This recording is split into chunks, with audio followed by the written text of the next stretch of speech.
From Little League to the big leagues and everywhere in between. From one stage to another. Passion is my middle name. I'm JJ Davis. This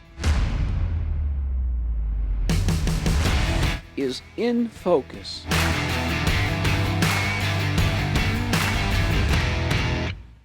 And I first met this guy, 6th floor Memorial Stadium, Husker football press conferences. Yes, he remembers.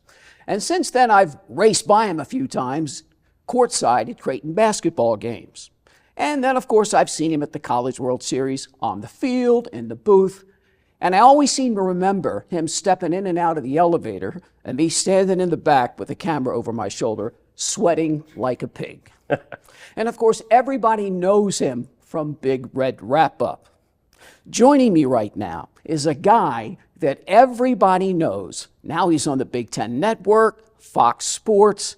Joining me right now is 9-time Nebraska Sportscaster of the Year, and what I believe to be just a slice of the pie that is the pride of all Nebraska.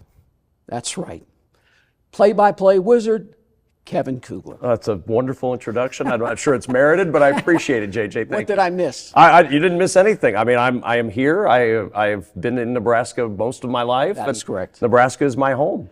Do you believe this? Can you believe what's happened to you when you hear all these things said about you, when you read all these things said about, can you believe it? No, and I'm being 100% honest with you. I have done more in my career than I ever expected coming out of the University of Nebraska. My hope was to someday secure a job as a play-by-play guy for a team. That was what I was like. Could I be the voice of Iowa State? Could I be the voice of somebody?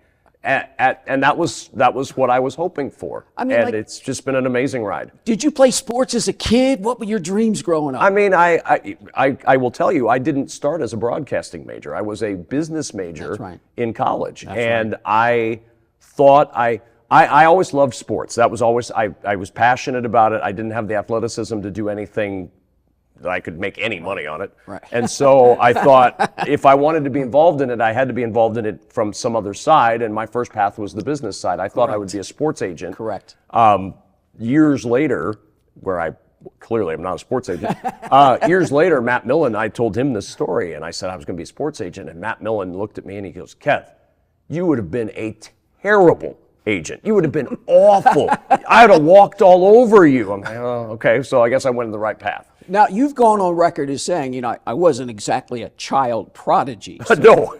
So you go to the business college, then you decided early on, as you've said, yeah, this isn't for me. Yep. What happened when you moved over to the J School? I found a home, and that was, I found a place in the J School that I felt right at home with. I felt at home with the people. I made lifelong friends. I found something I was passionate about. I was not somebody who could show up and be a suit-wearing, briefcase-holding person. Yeah. That was just not something I know could that do. feeling. Yeah, I mean, I walked in there one day and I saw everybody in the business college had briefcases and suits on, and I couldn't be that guy. Right. I couldn't be an 8 to 5 in a cubicle person, and so I had to figure out a different path. All right, months before you graduate, he gets his first play-by-play gig. What was it? It was, so first broadcast gig, sidelines at the Shrine Bowl. First play-by-play gig, high school volleyball on Nebraska Public Television. The very first thing I did. And I think you said I was awful. Oh, I was terrible. I was awful on the sidelines. I mean, brutal. At one point, Martha Florence, who was one of the producers at the time, worked forever at Nebraska Public Television, great human being, had to come out to me on the sidelines of the Shrine Bowl. She walks up, sticks her hand out like this, and says, you have gum in your mouth. You cannot have That's gum right. That's in a your rule. mouth. That's a big rule. I didn't know this. I'm wearing sunglasses. I'm chomping on gum. She's like, and I had to literally spit the gum out in her hand. That's how my very first broadcast went, spitting gum out in Martha Florence's hand. All right, you graduate. Yep, luckily. Fairbury, Nebraska, York, Nebraska, sports director, memories. Oh, many memories. Excuse me, I'm all choked up. Fairbury, Nebraska lasted 6 weeks. I was there for 6 weeks. It was a terrible experience.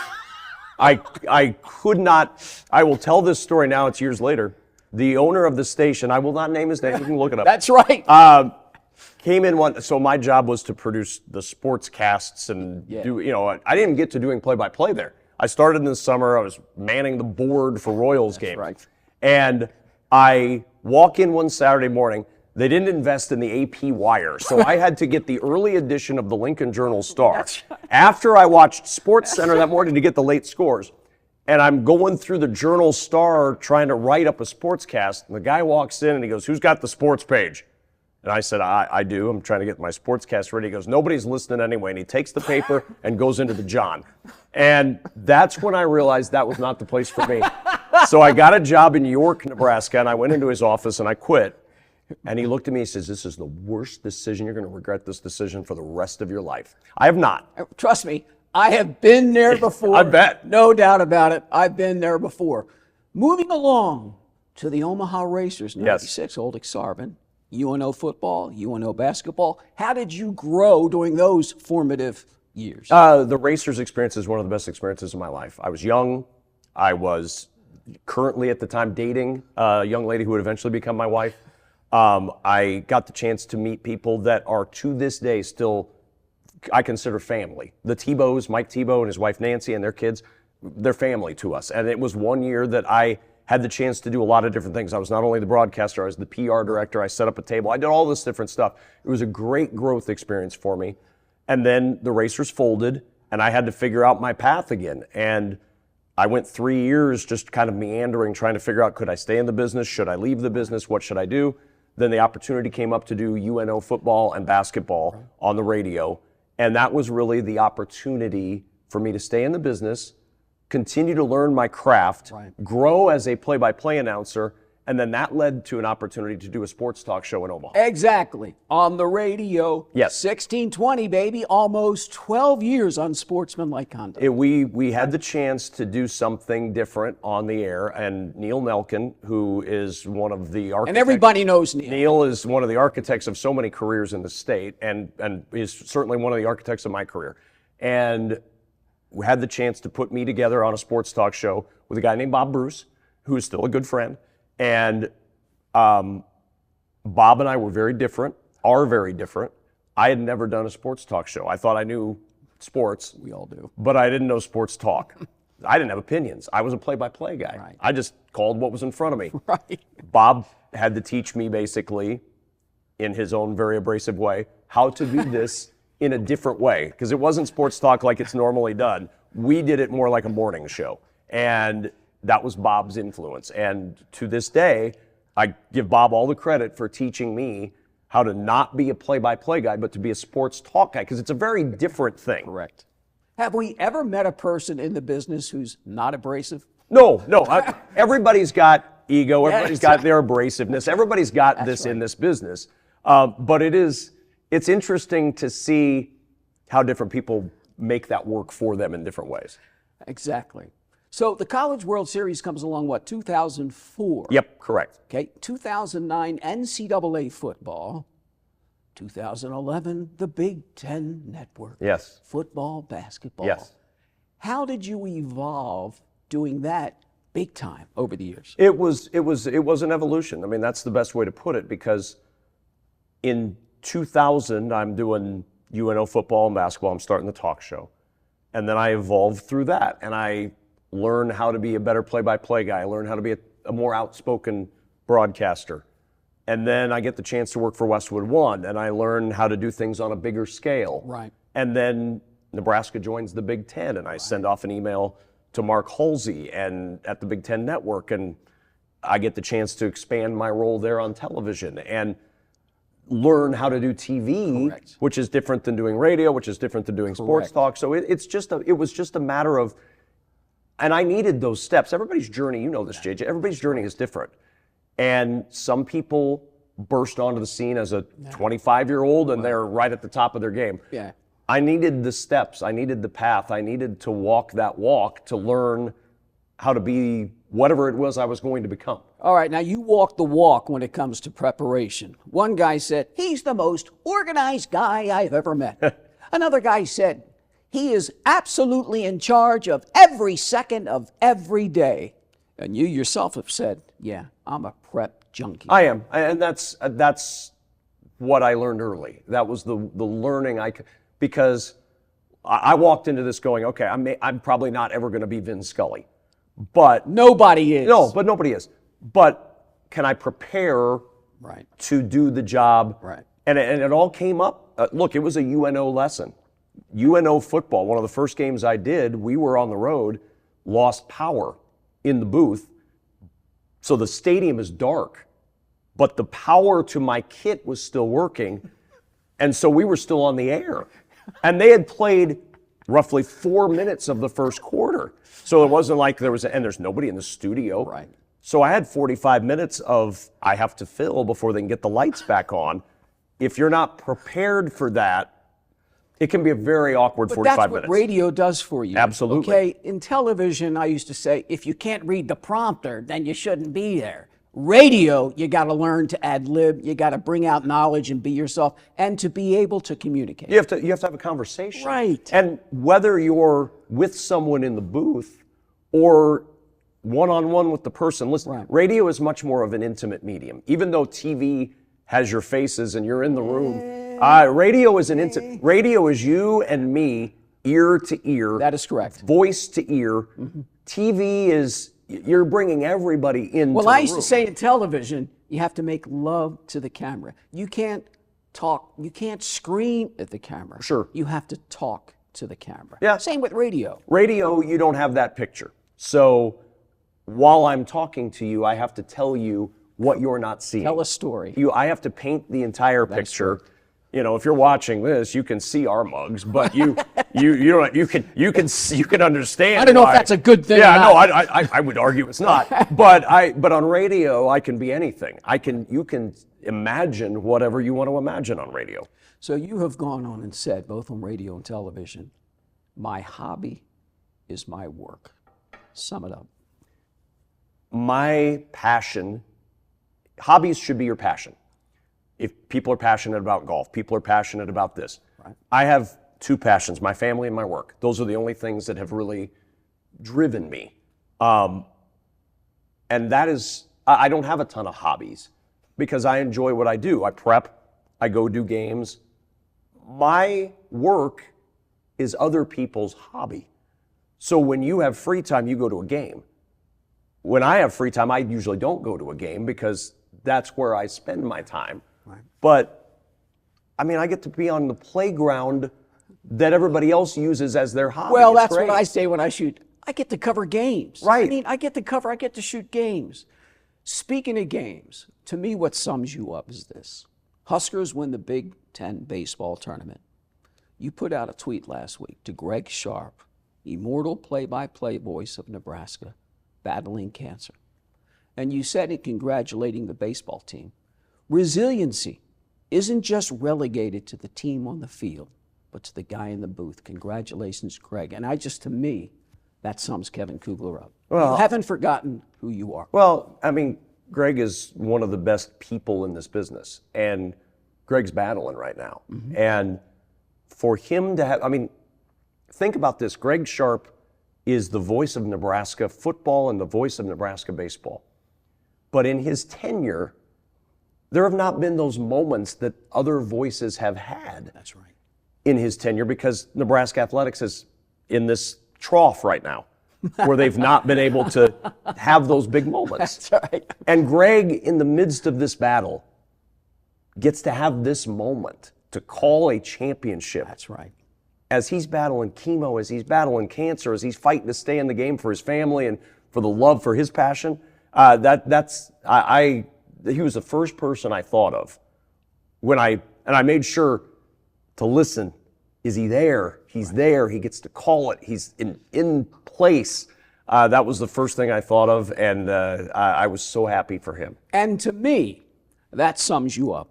Kevin Kugler, like I said, a slice of the pie that is the pride of all Nebraska. I want to thank you very much for coming on today. No, it's my pleasure. You're a good man. Oh, it's good to see you. Coming up next, from a guy who calls the plays to a play and a director of such, on the other side.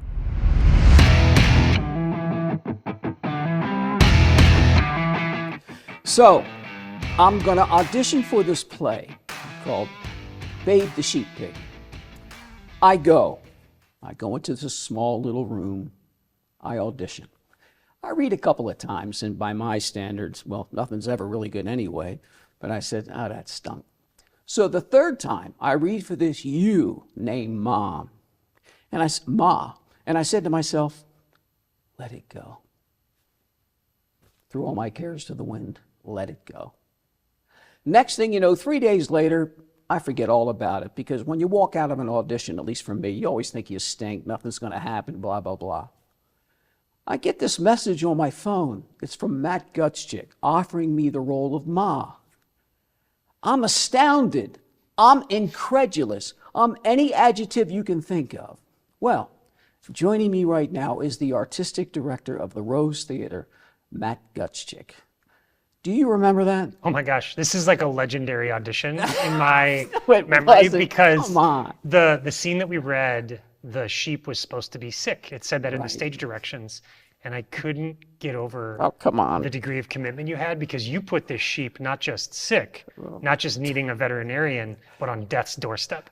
And so the cough that came out of you before even a line was said, I was like, oh, this is it. This is, Listen. because I had never seen the character that way. Yeah. And that's how you know you're in the presence of an actor you can work with. Flattery will get you everywhere. Speaking of everywhere, you just got back from Cuba. What was that all about?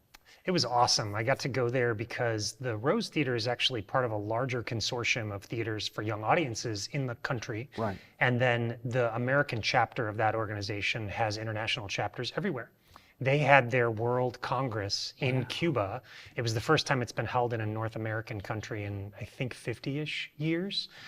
So the opportunity to go there, have an official letter that made it a little bit easier to get into the country, even though we could all go there as tourists now, made me feel like it was just an opportunity that was too good to pass up, and it was incredible.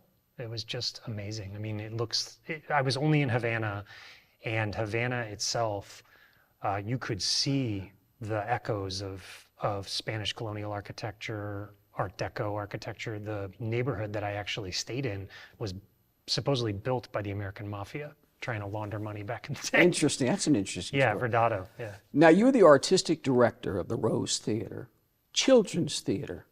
Why children? So to me, the range of stories that are available in children's literature, and this is true in children's television too, just seems really, really wide. You can do a show that's set on a piece of cheese just as easily as you can do a show that's set in outer space. That's right. And so to me, the opportunity to, from show to show, work in totally different storytelling styles was really exciting to me. And then of course, as you can imagine, somebody in this line of work would have, I believe that teaching kids and building them up and pouring into them pays long-term benefits to our community. Which begs for me the question, what were you like as a kid? I was always playing pretend as a kid. And I really wanted to, as soon as I found theater, I loved changing roles every time I could be in a show, being somebody completely different. My first play I was ever in, I was Eeyore. And the director, I think I was like 8 years old, and the director worked so hard to get me to do anything with commitment. Right. So that finally, you know, of course, on opening night, I let loose on the hee-haws and everything. So it was like, okay, I guess this is a really fun line of exploration. So just continued with that my whole life. And my mom was a sculptor, so she always asked us, I have two brothers, she always asked us to have one artistic activity in the mix. So I liked playing basketball. Yes. And so this was kind of my negotiation with her, but I ended up loving it more than anything else. Your mom was a ceramic artist. I Yeah. mean, she introduced you to the arts. But you said later that when you found out about plays, storytelling structure. It was electrifying to you as a kid, even at that young of an age. It was. And to me, it's particularly because the way that we talk to one another, the way that we learn about one another, is generally through storytelling. It's things that have happened to us, things that we experience together and can relive through story. So that to me just hit something really primal in my brain, I think. And it was because I was always playing pretend as a kid anyways, it made sense to do that with other people and to have a script that would structure that play. Were you like your mom? Was I like my mom? Yeah. Yeah, I think a little bit in the sense that, our senses of humor can veer towards the darkly comic. And, she would talk to herself as she would work. And I always Heck, I've thought done it that was, as an old guy. oh my God. I always thought it was so funny to hear her saying things from 2 rooms away. Yeah. And, I'd ask her, hey, what are you doing? She's like, oh, just talking to the smartest person I know. Talking to herself. I just thought that was so great. Well, speaking of the smartest person, you graduate from Wake Forest, Bachelor of Arts. You take a business course, and you take this course, Performance, Poetry in Performance, taught by the American treasure, Maya Angelou. She was incredible. The first assignment, and you could actually fail the class, JJ, if you didn't do this. You had to memorize your classmates' names by the second day of class, by the second class meeting. And her whole point with that was that remembering someone's name takes a relatively small amount of effort, Right. but they are going to experience you remembering them as a huge gesture of hospitality and care. And she just expanded from there. And you said it's the small things that she taught you, because when she came into the class that first day, you said she knew everybody's names, and that was just the beginning. She did, and she would always call us by our last name. So I was always Mr. Gutchick. Oh. And there were times where she would teach with a carafe of water, and sometimes it would be a little a mug on a stool next to her. And there was one day where she said, Mr. Gutchick, would you please pour me a drink? And I get up and I go and I carefully pour her drink. And as soon as it's water, she just goes, oh no. And I thought I was in trouble. I thought I spilled or something. She looks at it and goes, I'd hoped it was bourbon. So she had a great sense of humor, in addition to being an incredible poet, and of course also an artist who was building an entire identity around lifting people up and pouring into them. So you graduate, you go work for a children's theater in North Carolina, Tar Heel country as I call it, because I used to work in ACC country. And then you decide that you want more. You want to learn more about the intricacies of theater, children's theater. You go to Yale. You get your MFA from Yale University. How did you grow from that experience? So the first year, I don't remember thinking it was all that much fun, because we were learning about all the different functions of the theater. And so one of the things that I was assigned to do was help artists find settle them in their apartments that the theater was paying for, and organizing flights and everything. And I was like, oh my gosh, this is not exactly what I want to do with my life. What am I learning here? And it ended up being one of the most valuable experiences, not only through just the sheer force of the humility that it pressed upon me, but also an appreciation for the fact that artists who are making their living going from theater to theater across the country, or from even film to film, the conditions that allow them to show up as professionals need to be met. They need to be cared for as dimensional human beings. And so having an assignment that first year that was all about that was really interesting to me. And one of the coolest artists that I got to help was Mandy Patinkin. He was doing a show at the Yale Rep. Yes. And talk about somebody who, I'm the guy getting him more pillows and lights for his apartment, but he, as famous as he is, he remembered my name. That's incredible. So the connection between that and the Maya Angelou thing we were just talking about, I was like, this is a person who understands how to engage with other people. It's given you much more depth, much more of a wide variety of how to handle things in the theater. Absolutely.